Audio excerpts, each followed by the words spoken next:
नमस्ते, मैं मोनिशा आपका बहुत बहुत स्वागत करती हूँ मेरे YouTube चैनल में। आपका बहुत बहुत शुक्रिया लाइक्स, कमेंट्स और सब्सक्राइब करने के लिए। इससे मुझे बहुत सारा प्रोत्साहन मिलता है कि मैं ऐसे कंटेंट बनाती जाऊँ और अपने नॉलेज, एक्सपीरियंसेस आपके साथ शेयर करती रहूँ।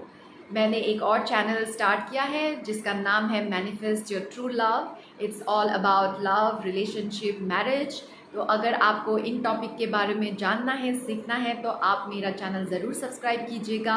उसका लिंक मैंने नीचे डिस्क्रिप्शन बॉक्स में दिया हुआ है। आज के टॉपिक के बारे में चलिए डिस्कस करते हैं, जो कि है why bad things happen to good people. हम सभी ये सवाल करते हैं फ्रॉम टाइम टू टाइम। मैंने भी किया है अपनी लाइफ में एक दो बार, जब मेरे बहुत स्पिरिचुअल प्रैक्टिसेस के बावजूद लाइफ ने मेरा बहुत बड़ा टेस्ट लिया, बहुत बड़ा धक्का दिया, इतनी पेन में थी।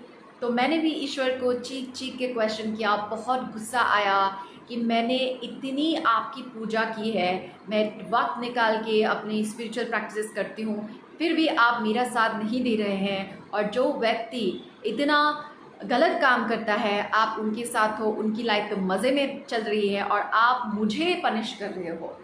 तो मैं भी इस फेज से गुज़र चुकी हूँ, लेकिन आज मैं बताना चाहूँगी कि मेरे इन सब सवालों के जवाब मुझे मिल गए हैं।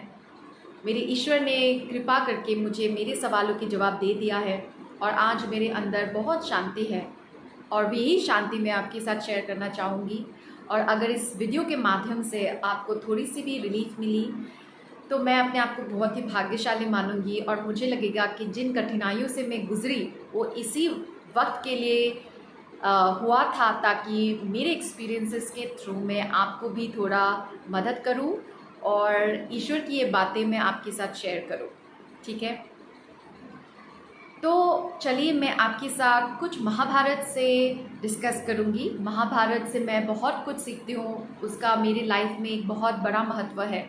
और मैं आपसे भी गुजारिश करूंगी कि आप हमारे एपिक्स जो हैं महाभारत और रामायण, उनसे जुड़े रहिए और उनको पढ़िएगा, सीखिएगा और अपनी लाइफ में उनको इस्तेमाल कीजिएगा। एंड मुझे बहुत यकीन है कि आपकी लाइफ सेफ नहीं रहेगी और आपको एक मैनुअल मिलेगा लाइफ के लिए कि ऐसा क्यों होता है, ऐसी परिस्थिति में मुझे क्या करना चाहिए। आपको किसी और के पास जाने की ज़रूरत नहीं पड़ेगी। आपको खुद ब खुद आपकी जो इनर विजडम है वो खुद ब खुद आंसर्स ढूंढ लेंगे हमारे ऐसे एपिक्स से, जो कि है महाभारत, रामायण, वेदास, पुराण, इन गीता, भगवत गीता, इन सभी में जीवन के सभी प्रश्नों का ऑलमोस्ट आंसर दिया हुआ है। लेकिन हमको समझने में थोड़ी सी कठिनाई होती है, इसलिए हमें ऐसे माध्यम की ज़रूरत होती है। तो कोई बात नहीं, ये मेरा सौभाग्य है कि मैं आपके साथ ये सब शेयर कर पाती हूँ। तो मैं आप जितना हो सके मैं आपको उसको एक्सप्लेन करने की कोशिश करूँगी, लेकिन सबसे बेस्ट तरीका है आप खुद ही पढ़िए, खुद ही देखिए, खुद ही सीखिए और खुद ही उसको इंटरप्रेट करने की कोशिश कीजिए। तो जैसा कि आपको पता है, महाभारत का जो युद्ध था वो कौरव और पांडवों के बीच में हुआ था। वो एक बहुत ही बड़ा महायुद्ध था। वो धर्म और अधर्म के बीच का महायुद्ध था। और इस युद्ध में श्री कृष्ण पांडवों के साथ थे। वो इसीलिए नहीं थे उनके साथ क्योंकि वो उनकी सगी बुआ के बच्चे थे, बल्कि वो उनके साथ इसीलिए थे क्योंकि धर्म उनके साथ था। और जहाँ धर्म होता है श्री कृष्ण उधर ही होते हैं।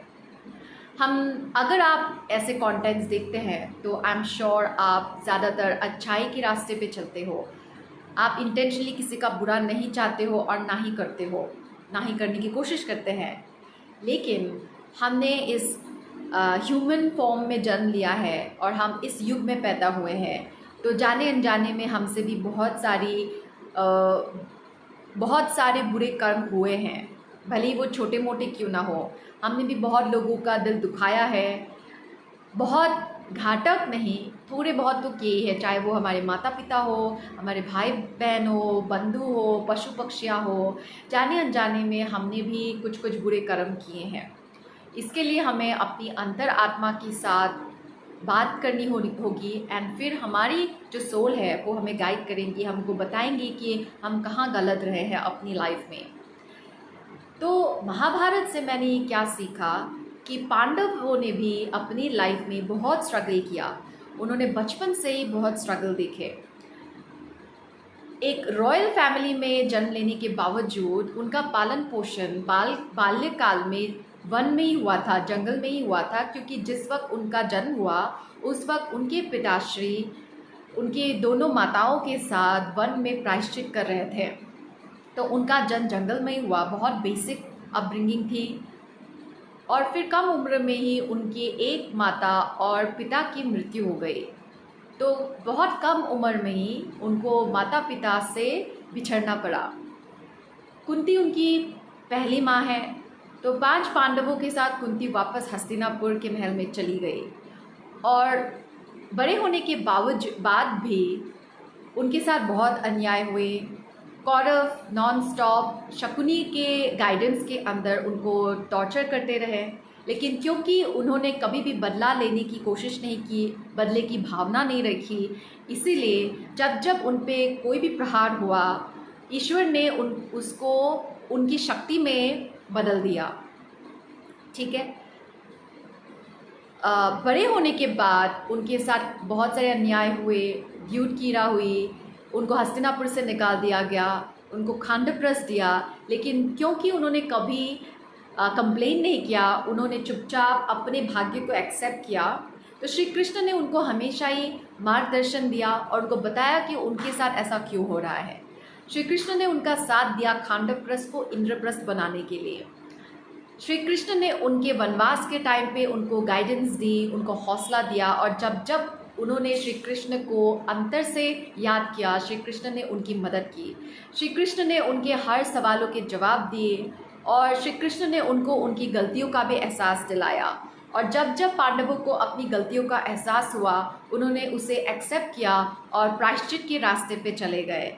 उन्होंने 12 साल का वनवास लिया प्रायश्चित के तरीके से, और 13वें साल में उन्होंने अज्ञातवास किया एक राजा के घर पे उनके दास के रूप में। सोचे, भारत का सम्राट एक दूसरे राजा के किंगडम में उनके दास बने थे।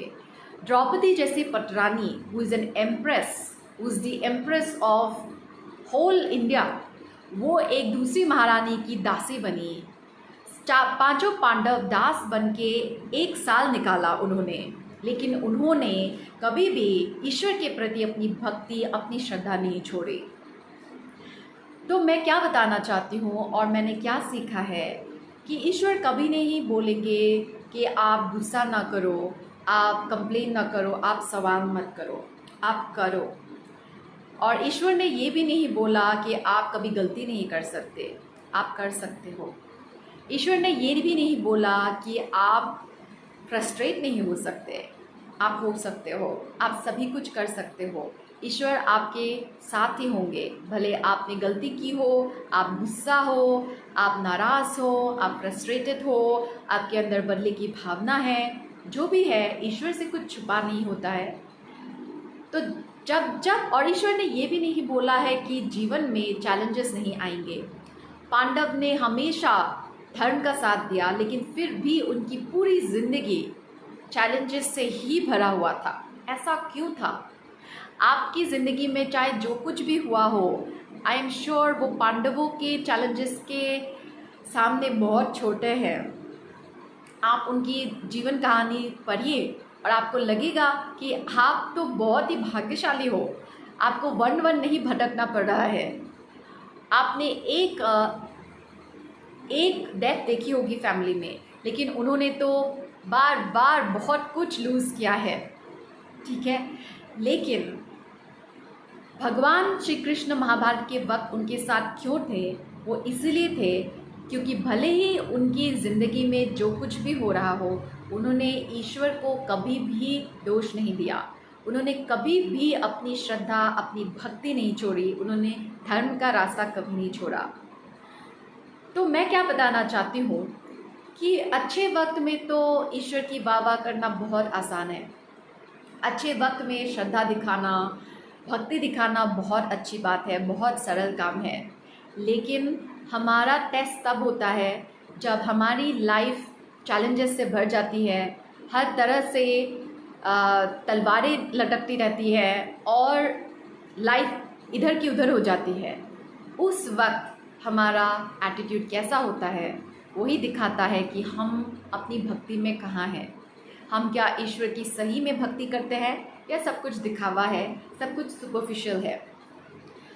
चाहे आप बचपन से भगवान की आराधना क्यों ना कर रहे हो, लेकिन चैलेंजेस के टाइम पे अगर आपकी कोई भक्ति नहीं है, अगर आपको ईश्वर पे भरोसा नहीं है, तो आपका और दूसरे इंसान के अंदर कोई डिफरेंस नहीं है जिन्होंने कभी भी ईश्वर के साथ कोई भी टाइम स्पेंड ना किया हो।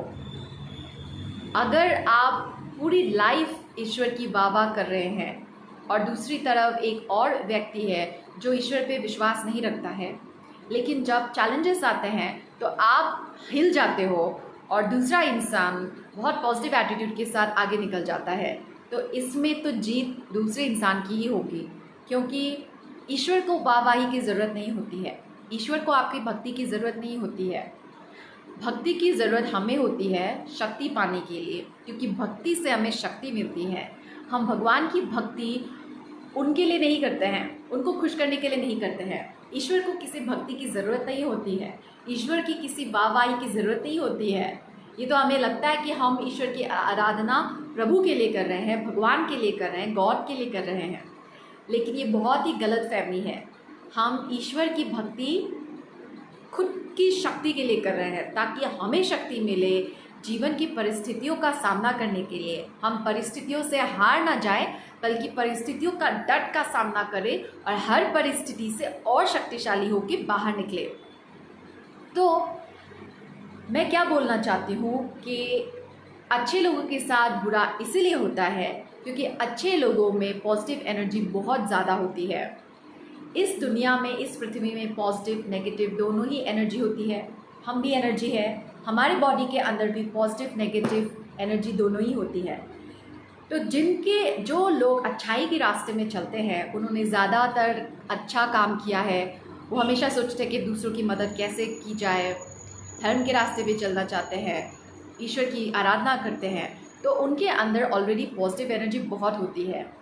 तो जब नेगेटिविटी उनको अटैक करती है, उनके कांटेक्ट में आती है in the disguise of challenges, challenging people, तो पॉजिटिव लोगों के अंदर वो शक्ति होती है कि उस एनर्जी को ट्रांसम्यूट कर दे, ट्रांसम्यूट करके उस नेगेटिव एनर्जी को पॉजिटिव एनर्जी में कन्वर्ट कर दे। ठीक है, it is very scientific also. ये वीडियो बहुत लंबा हो जाएगा अगर मैं उसको साइंटिफिकली समझाने जाऊँ तो साइंटिफिकली भी देखा जाए तो वी आर ऑल एनर्जी, और इस ब्रह्मांड में पॉजिटिव और नेगेटिव एनर्जी दोनों ही घूमती रहती है।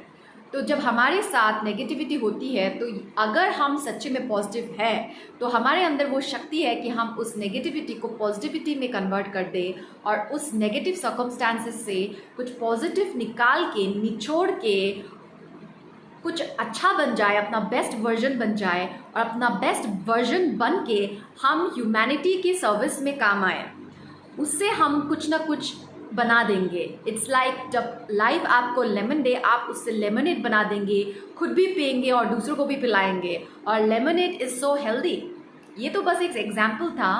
तो पॉजिटिव लोगों में वो शक्ति होती है कि वो नेगेटिविटी को पॉजिटिविटी में ट्रांसम्यूट करके, ट्रांसफॉर्म करके उसे ह्यूमैनिटी के सर्विस पे यूज़ करें, सर्विस पे यूज़ कर सकते हैं। लेकिन ये शक्ति जो लोग अधर्म के रास्ते पे चलते हैं, जो लोग नेगेटिविटी से भरे रहते हैं, जो लोग गलत काम करते हैं, उनके अंदर वो शक्ति नहीं होती है। इसीलिए जब भी नेगेटिविटी उनके साथ भी होती है, उनके साथ भी बुरे चीज़ें होती हैं, लेकिन वो उसमें घुस जाते हैं, बिटर हो जाते हैं, नेगेटिविटी से भाग जाते हैं और बुरे काम करने लग जाते हैं। तो उनके साथ नेगेटिविटी और एक्सपैंड हो जाती है। वो ट्रांसम्यूट नहीं कर पाते हैं, बल्कि उसको और एक्सपैंड कर देते हैं और उसी के चक्रव्यूह में फंस के रह जाते हैं। लेकिन पॉजिटिव लोगों में वो शक्ति होती है, वो क्षमता होती है कि वो इस चक्रव्यूह को तोड़ सके और उससे बाहर निकल आए और शक्तिशाली होकर वो दुनिया की सेवा में जुट जाए।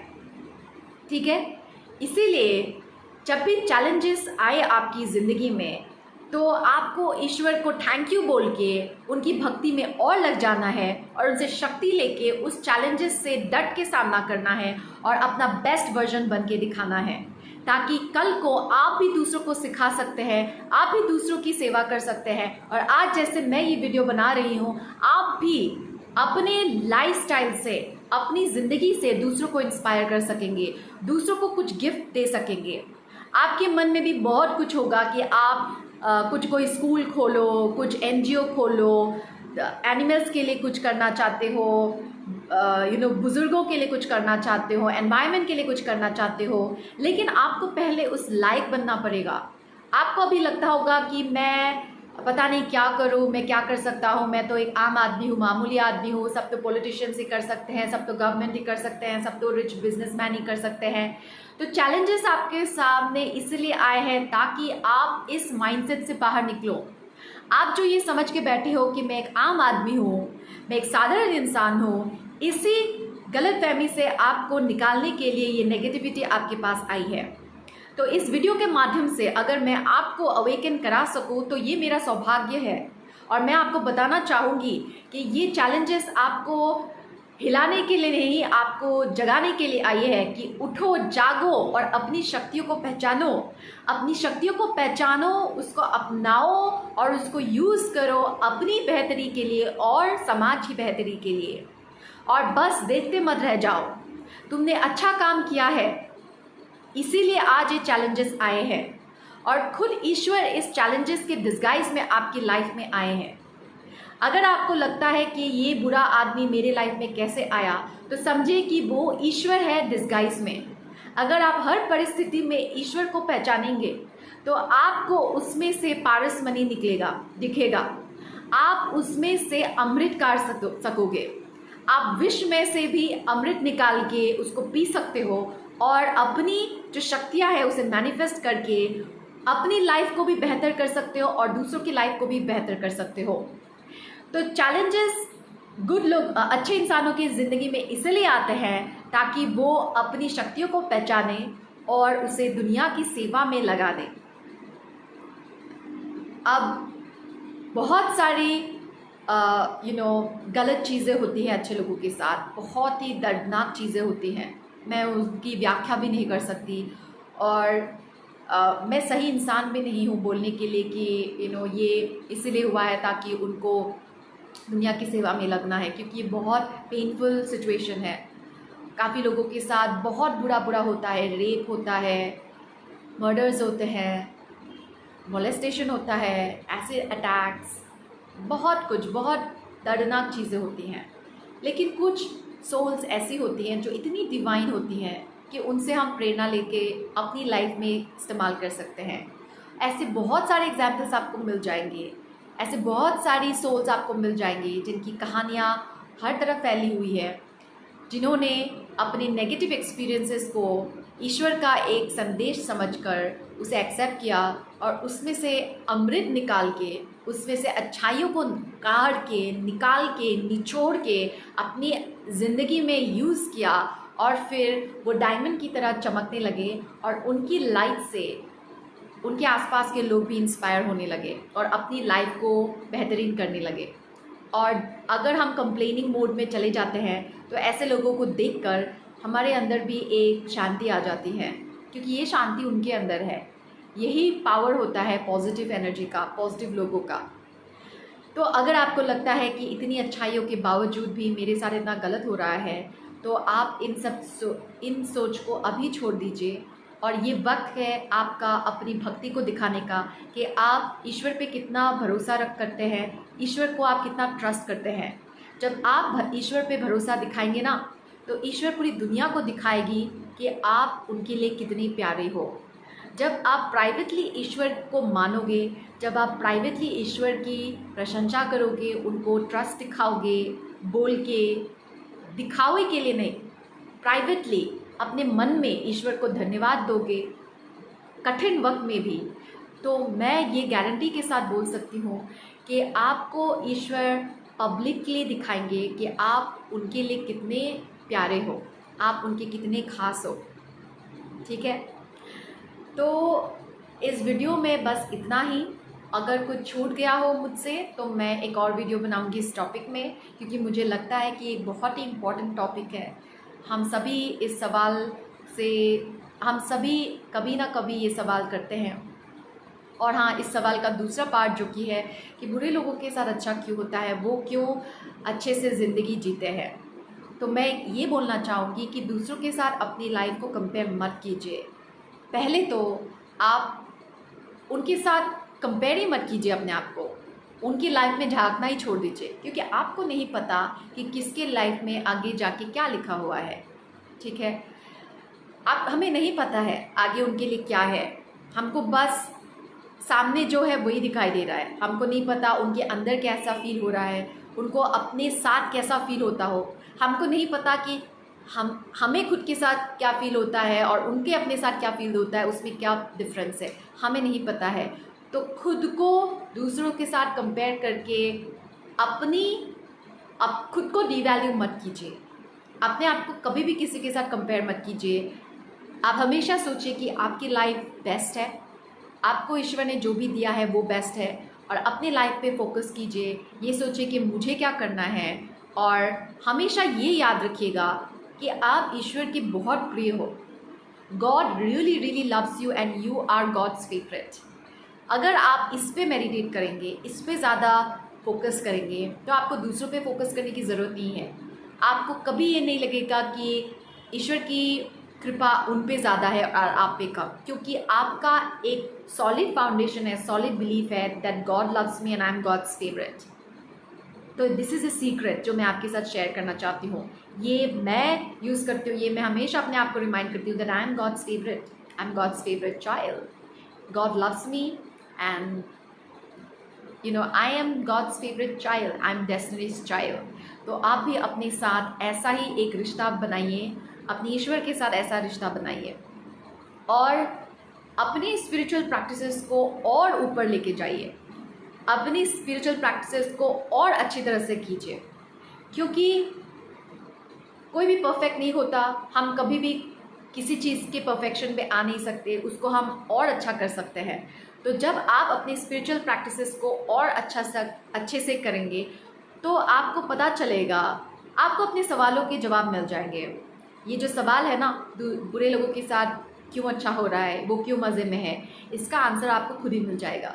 और मैं चाहती हूँ कि इसका आंसर आप खुद निकालिए, ना कि मुझसे सुनिए, ना कि इधर उधर के वीडियो से आप देखिए, और ना कि उनकी लाइफ में फोकस करके आप उस आंसर का जवाब निकालें। मैं चाहती हूँ कि इसका आंसर आप खुद से निकालो। मैंने आपको ये बता दिया कि अच्छे लोगों के साथ अच्छा क्यों होता है। मैंने आपको इसलिए ये भी बता दिया कि अच्छे लोगों के साथ देखिए, ये मैंने बोल दिया, अच्छे लोगों के साथ अच्छा ही होता है, क्योंकि वो बुरे को भी अच्छा बना सकते हैं, और इसीलिए अच्छे लोगों के साथ हमेशा ही अच्छा होता है। ये भी आप गांठ बांध लीजिए कहीं पे, अच्छे लोगों के साथ हमेशा ही अच्छा होता है, बुरे को भी वो अच्छा बना सकते हैं, इसीलिए उनके साथ हमेशा अच्छा होता है। ठीक है, तो I hope this video was useful. अगर कुछ रह गया हो तो मैं एक और वीडियो बनाऊंगी, इसका कंटिन्यूएशन ज़रूर करूंगी। मैं एक ही फ्लो में वीडियो बनाती हूँ, तो अब ये वीडियो बहुत लंबा हो गया है, ऑलरेडी हाफ एन आवर का तो हो ही गया है। तो अगर कुछ रह गया हो, अगर मुझे लगेगा कि और कुछ बताना चाहिए, क्योंकि ये काफ़ी इम्पोर्टेंट टॉपिक है। हम सभी ऐसी परिस्थितियों से जाते हैं, गुजरते हैं, जब हम ये सवाल करते हैं। हर व्यक्ति कभी ना कभी ऐसे सवाल ज़रूर करता है, और करनी भी चाहिए। वो लाइफ ही क्या जहाँ पे हम सवाल ना करें। सवाल करते हैं तभी जवाब मिलता है, तभी हम इंट्रोस्पेक्शन करते हैं, तभी हम आगे बढ़ते हैं। नहीं तो लाइफ स्टैग्नेंट हो जाएगी और मज़ा नहीं आएगा, है ना। तो आज के लिए बस इतना ही। अपना ख्याल रखिए, अपना ध्यान रखिए, खुश रहिए, और ये हमेशा ध्यान रखिए कि God loves you. Keep smiling. Bye bye.